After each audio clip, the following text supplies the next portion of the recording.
And welcome to the Scholar Circle, scholarcircle.org. I'm Maria Armoudian. The death of Supreme Court Justice Ruth Bader Ginsburg and the Republican promise to replace her has profound implications for American politics and policy. How will it shape public policy, the checks and balances of the Constitution, and the 2020 election? Doug Becker explores. I'm Doug Becker. In 2016, Senate Majority Leader Mitch McConnell declared he would not hold any hearings or consider then-President Obama's nominee to fill the Supreme Court seat opened by the death of Justice Antonin Scalia. He would not consider Merrick Garland for the seat because of the upcoming election. But after the death of Ruth Bader Ginsburg, McConnell has guaranteed the president's nominee will come to the floor for a vote. It has set up a political battle that will have implications on the 2020 election, on partisanship in the Senate, and potentially the court itself.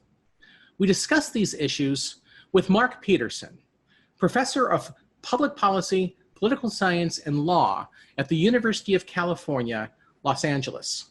He is working on a manuscript entitled American Sisyphus, Healthcare and the Challenge of Transformative Policymaking. And John Weil, Dean and Professor of Political Science at Middle Tennessee State University. He is the author that has just come out of the book, The Bible in American Law and Politics. So my first question will go to Mark Peterson. You've been working on healthcare issues, and certainly this seat could have a profound impact on the Affordable Care Act. There's a case before the court that is considering the constitutionality of the act itself, the legality of the act itself, and of course, broadly, healthcare issues. How do you see this appointment having an impact on healthcare issues? It's a terrific question, and I think it's going to be very hard for people to really try to speculate about that, and let me try to explain why. If you go to most people in the health law community, at least most of the people I know, and much the literature about how to think about the constitutionality of this law and the issue of how it has to hold together or the severance of particular provisions, it's almost nonsensical that you would think that simply by zeroing out the tax penalty for the individual mandate, which is what this is about, would suddenly make this law more compulsive rather than less compulsive, and that somehow the individual mandate, which is one part of the act and has to do with insurance coverage, and which is an important, obviously, element of the Affordable Care Act, would throw out everything in the act, particularly since Congress has made it clear, and it could have acted in the Tax Cut and Jobs Act of 2017, to go much further and to actually eviscerate the law. It didn't do that. And in the meantime, the administration has been continuing, although with a lot of hesitancy, in operationalizing and applying the various elements of the law. There are 35 million people who have insurance as a result of the law, and there's nothing about those 35 million having that insurance is tied to that individual mandate, which it turned out was not particularly necessary for expanding the coverage. So it would be a stretch of an enormous degree for anyone, I think, to effectively argue, and for justices of the quality that we have on the Supreme Court to accept as an argument that this one provision in the Tax Act of 2017 eviscerates the entire Affordable Care Act. And John Weil, what do you see as some of the core policy areas that a new court might address and could potentially, have an impact on pieces of legislation or generally areas of public policy that might change the previous opinions of the court? Well, I think the conservative hope is that there's a chance that either Roe versus Wade would be overturned related to abortion, or that probably more likely that you would have more restrictions accepted at the state level. Certainly issues of federalism, conservatives tend to generally favor a little bit more state and local control over national control.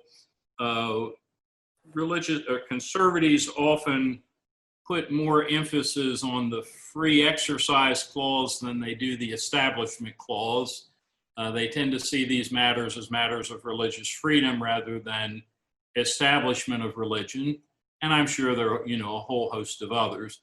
The one thing I always caution, my students, there's been many a president who thought he knew what judges were going to do, justices were going to do, and were disappointed. And I think the one area that a lot of people are concerned about right now is, what if we have a repeat this year of the 2000 election, only maybe it's even more controversial.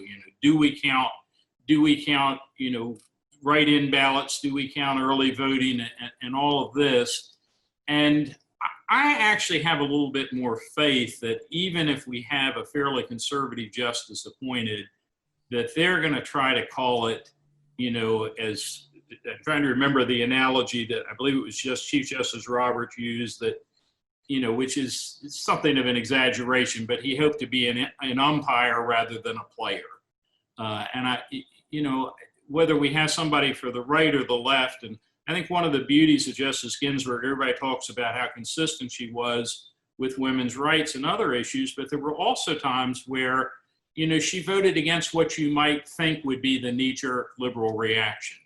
And, certainly you've seen the same with Justice Roberts, and Justice Scalia would occasionally, particularly in a Fourth Amendment case or a First Amendment case, he would come out with something that wasn't that far off from what many of the liberals on the court favor. If I could just add in there, and I think that's exactly right, I completely agree.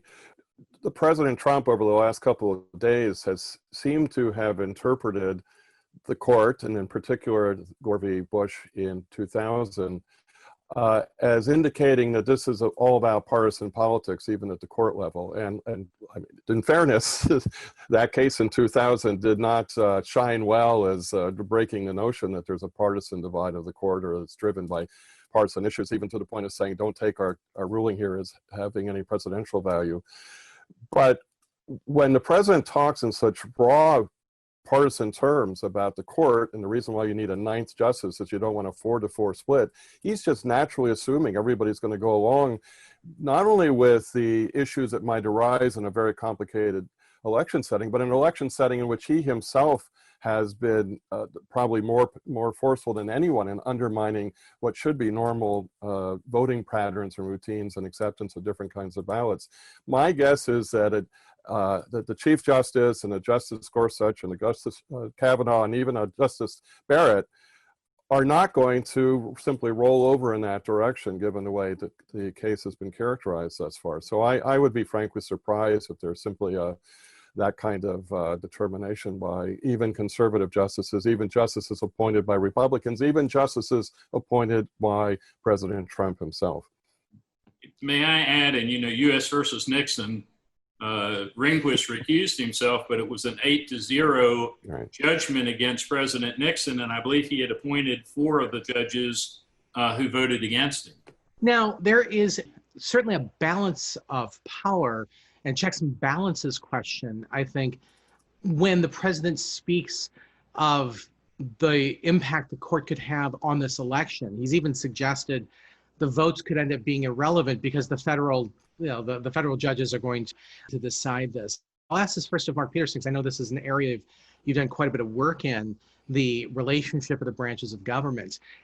How much will the courts themselves, the Supreme Court and just federal judges, simply say that we haven't played that role in electoral politics, and we don't think we should start in 2020 from a checks and balances perspective? I think that the leap here is just how far they could go. Obviously, in 2000, they made a determination that the vote was not going to go forward in Florida. We were talking about one state, a big state, where the differences between the two candidates and the vote count were very small.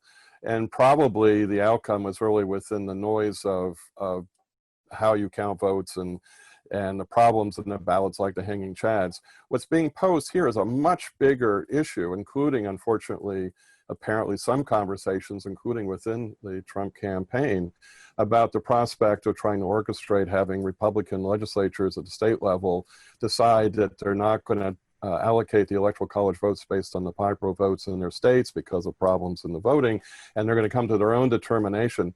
Now, I can't imagine, frankly, particularly if more than one state does that the court would want to become so central to deciding that, yes, states can simply ignore whatever voting went on in the popular vote and make whatever determination the legislature wants. There's a technical constitutional avenue for that, but it would so undermine, I think, the credibility of the Supreme Court. One of the things about the court, and I'd love to hear John talk about this, one of the things about the court is it is obviously a non-democratic institution of 9 individuals. Its credibility ultimately hinges on not simply being another partisan legislature that happens to be appointed.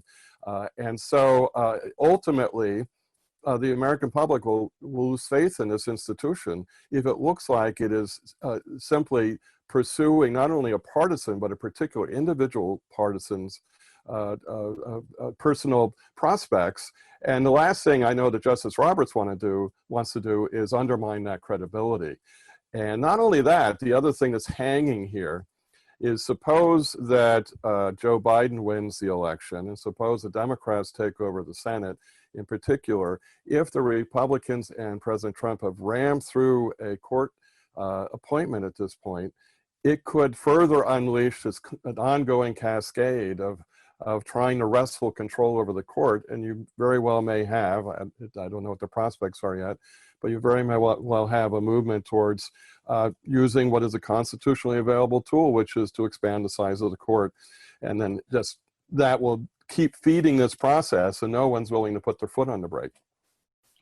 You know, another possibility, if I can add, is, you know, there have been many times in history where there's been, you know, where the courts seem to be opposing the justices and to the political branches. One, of course, is, you know, 1937, where Roosevelt did in fact propose court packing. But there have been a lot of other times, some of which almost succeeded, where they've tried to trim the jurisdiction of the court. You know, we're not going to let you be the ultimate decision maker when it comes to prayer in school or desegregation or whatever. And again, most of them were not adopted, but, you know, Democrats already feel, with some justification, that, I mean, that they were cheated out of a Supreme Court justice. Now, you know, in a sense, you know, the president nominated, the Senate didn't confirm, you know, so the position remained vacant. But if they also feel now that they've been sort of cheated out of another justice, you know, Trump has been extremely lucky. He's in part because of Mitch McConnell, but, you know, usually you get maybe one appointment every 2.5 to 3 years. He's already gotten 2 appointments, and it looks like he's going to get 3. Jimmy Carter, you may remember, in 4 years, didn't get a single appointment to the Supreme Court. So there is a chance that Republicans will rue the day that they push not 1, but 2 justices through, and maybe did, and if you sow to the wind, you may reap the whirlwind. I sort of hope we don't. I tend to be more concerned about the institutions than I am about who's there at the moment. But you do get to this breaking point where people say enough is enough. If the politics isn't going to work, then we're gonna try constitutional means, or extra constitutional means, perhaps. And there is this, if I may, Doug, what I would view as a kind of a ratcheting up process that leaves, and I don't think each side is quite the same, although each side certainly has played a political role in how it's been handling these issues. But if we go back to, for instance, the filibuster wasn't used very often. And then it started to get used quite significantly when Republicans were in the minority starting in the 90s. And then once that got ratcheted up, the Democrats kind of said, okay, if you're going to do that, we're going to do that. And then the next time the Republicans were in the minority, they ratcheted it up again. And by the time you get to the first years of the Obama administration, the filibuster is now a routine instrument of opposition. And anything of significance, almost anything of significance, has to have a 60 vote majority to get through. Complete change in the norm of how the filibuster had been used in the past. Then you get to Obama and the judicial nominations, and Mitch McConnell, who is a master craftsman of using every instrument, used the filibuster to try to keep the president from making all kinds of judicial appointments, district level, Court of Appeals level, and then ultimately with the Supreme Court with Merrick Garland. And so part of what happened in that environment is that Harry Reid, for better or for worse, decided he had to blow up the nuclear option, the use of the filibuster for judicial nominations below the Supreme Court. Otherwise, they weren't going to be able to move, because the standard that Republicans were applying to the president's nominations was one that really was going to basically keep seats empty. And that's what Mitch McConnell accomplished, ultimately, even with Harry Reid finally breaking down. And then, of course, the Republicans come back to the majority, and the President Obama is a Democrat, and now they up the notch again to getting rid of the filibuster, even at the Supreme Court level. I put a little more weight of responsibility on the Republican side than I would on the Democratic side, but it certainly has created this avenue towards who knows what's going to happen in the next term of Congress and presidency if the Democrats do take over. Doug, if you'd let me come in here as well. I don't know why, because it's, the first case that many people have in their constitutional law class is Marbury versus Madison. And while we're talking about, how we're as polarized as we've ever been in our history, there may be some real parallels to 1800. If you'll remember, Marbury comes to the court on the basis that he's had a commission that has been signed and sealed but never delivered. And who's running the court? Well, the last appointment of John Adams, pretty much as he left the White House, Chief Justice John Marshall. And that, that conflict, which, initially, Republicans won the election, but before they got there, Federalists had stacked the courts. Well, the Republicans went back and pulled some of those circuit court positions. And there was, it really instituted a great deal of turmoil for the next, 10 or 20 years. And in some ways, I think we are at, at a similar axis point in American history. So you're painting a picture here of this extreme and deep partisanship. And of course, one of the examples you used, that you both have used, is the filibuster, and the use of that, as a practice to kind of slow up and make, passing legislation more difficult. There's an expectation that if the Democrats do in fact win the Senate in 2020, they may very well do away with the filibuster and could create a scenario where the two parties really have removed brakes on majorities. Once they win an election, can pass whatever they would like. Now, of course, the court might be one of those breaks and might overturn some of that. But how much, and Mark Peterson, I'll ask you first, how much has this partisanship, it may very well have opened up the possibility for more legislation to be passed? And is this necessarily a good thing, or are we going to rue the day that we've done away with some of these different breaks, which basically meant Congress was a lot less effective, with the breaks, and simply more effective at passing policies? I think it's a really complicated question, and here's why. First of all, one of the reasons why the filibuster existed for such a long time and has continued to exist for regular legislation right now is that neither party has wanted to look to the future and see themselves in the minority without any possibility of stopping legislation or creating a requirement for some kind of compromise.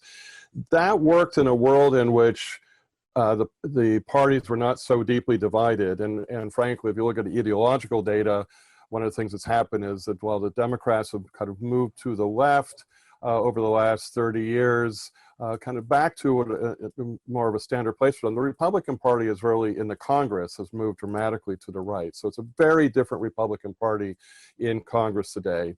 And so you add that you have a very conservative Republican Party in Congress, more conservative than it had been in any time, frankly, since the start of this party system in 1860. And then you throw in the fact of the way the Senate is elected, which is obviously by state. And you look at the popular vote, or the votes cast for Democrats and Republicans for the Senate in the last 3 elections.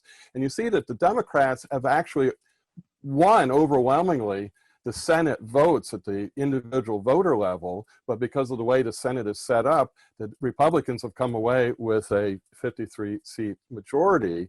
That just adds further tension now to what that filibuster is doing.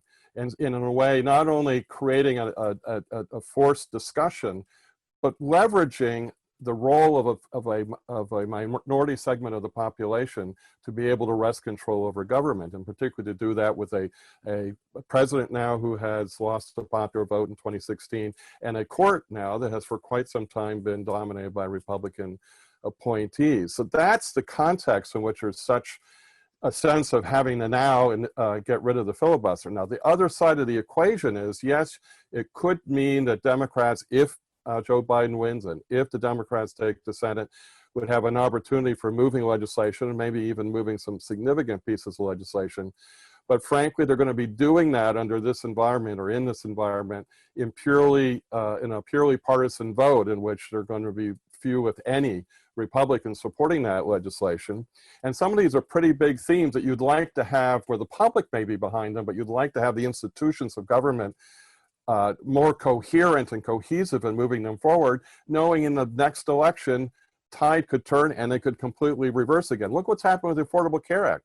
The Affordable Care Act, some of the central features of that law came out of the Heritage Foundation and Republican ranks going back to early 1990s. And now the very provisions that were being pushed by conservatives and Republicans to try to have a different way of getting to healthcare reform are now considered socialism and anathema, and challenged by Republicans as Ben Carson said when he was running for president, it's the worst thing since slavery. I mean, it's the turnaround on these things is just astonishing. But it does mean that we're not going to see anytime soon an opportunity for real coming together unless one of the parties finally feels like it's really on the verge of being simply kept out of the American political process because of where the public stands on these issues. Doug, may I add, one of the things that I find fascinating, and Mark probably is a better expert on this than I am, but what seems to be the increasing use of executive orders. We're almost, one of the criticisms of parliamentary systems, why the separation of powers was supposed to be better was that we weren't supposed to lurch, from one election to the other. But you can be pretty sure if Biden is elected, just as you were when Trump is elected, that the first day, you're not going to be going to Congress, you're going to start issuing executive orders. And, so much of the Trump administration has been, if Obama was for it, we're going to cancel it. And I suspect that you get a good bit of that if Biden is elected. I think you will. I think you'll see a lot of reversals of executive orders. One of the interesting things is when you look at the data of executive orders, Obama was not at all out of the norm. In fact, he was right at the norm for modern presidents. And the person who's used more executive orders than anyone in the modern era is Donald Trump, who had, of course, decried the excessive executive authority and power of Obama's trying to seize in various ways. But now that has been set up, those executive orders, one of the things about them is they can be easily reversed the moment you walk in the door, which is why you don't want to rest the whole policy on them. Of course, now the other thing is President Trump, and this is a nuance I don't think most people have really understood or appreciated. In the Supreme Court's decision on DACA, which did not allow President Trump's administration to immediately terminate DACA, John Yoo, law professor at Berkeley, has interpreted the range of action that the court granted the executive order from Obama such scope that you could just test the limits as far as you want to go. Now, President Trump got that whispered into his ear because he's not a constitutional scholar and because he actually is not much of a institutionalist or have that much knowledge about American history, has taken that to mean he can do anything he wants until he's told he can't. And so now he's going to reform the U.S. healthcare system and the immigration system, the education system, everything through executive orders. And if in fact he loses and in fact we get a transition back to the Democrats with Joe Biden, you're going to see a lot of things have to switch pretty dramatically. It's just, but it's running government in a way that is so beyond the norm of what the average American citizen has any reason to pay attention to, and it just then creates this sense of chaos, which is hard for people to then get behind the political system. And that's compounded, if I may, by, can we take money from one project, appropriate it for, you used to be able to say, the Congress passes the law, the president enforces it, and the judiciary interprets it. I don't know what to say anymore, other than it's a mess. Now, John Val, sort of last question, I want to make sure to ask you this. You've just published a book on the Bible and American law and politics, Yes. and the courts, almost assuredly, if any of the leading candidates are actually the choice of the president to replace Ruth Bader Ginsburg, it's more than likely going to be a Roman Catholic. What does this mean for the court to have that large of a voice, a Roman Catholic voice on the court? It would have made a really big difference 50 years ago. But, in recent years, you've had your, particularly your more conservative Catholics line up with your evangelical Christians on a whole host of issues, particularly religious freedom, abortion, these kind of things. And so, I particularly the justice, judge rather in Indiana, Amy Barrett, as far as I can tell, evangelical Christians would be delighted to have her on there. But gone are the days, when I was an undergraduate, certainly in graduate school, we talk about having a Jewish seat on the court. And for many years, starting with Chief Justice Taney, there was a Roman Catholic seat. And now we do have, Roman Catholic majority and some Jews. We need a Baptist, Methodist, Pentecostal, not sure what. But, I don't think there should be a religious test for being on the Supreme Court. We certainly don't want to exclude somebody because they're Jewish. If you're not going to do that, you shouldn't exclude them because they're Catholic or, whatever. I'm very uncomfortable with, in the case of Barrett saying, well, she's a member of this congregation and that congregation believes that, so she must. I just don't really think that has much place in American politics.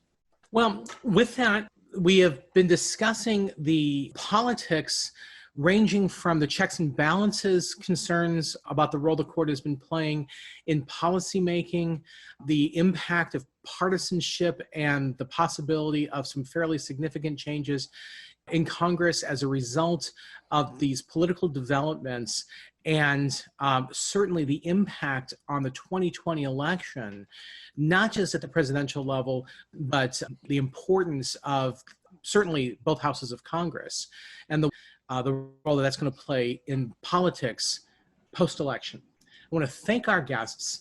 Our guests for this segment have been Mark Peterson, professor of public policy, political science, and law at the University of California, Los Angeles. He is working on a manuscript entitled American Sisyphus, Healthcare and the Challenge of Transformative Policymaking. And John Weil, Dean and Professor of Political Science at Middle Tennessee State University. He is the author of the very, very recently released The Bible in American Law and Politics. Thank you both. Thank you very much, Doug. Thanks. And that's it for today's show. Thank you to all of our guests and to those who make this program possible. To Sud Dongre, our webmaster, Ankine Arasian, Melissa Chiprin, Mike Hurst, and Tim Page. Most of all, thank you for listening. If you missed part of the show, you can check out our archives at scholarcircle.org, kpfk.org, and please like us on Facebook, follow us on Twitter at Armodian, and we'll see you next week.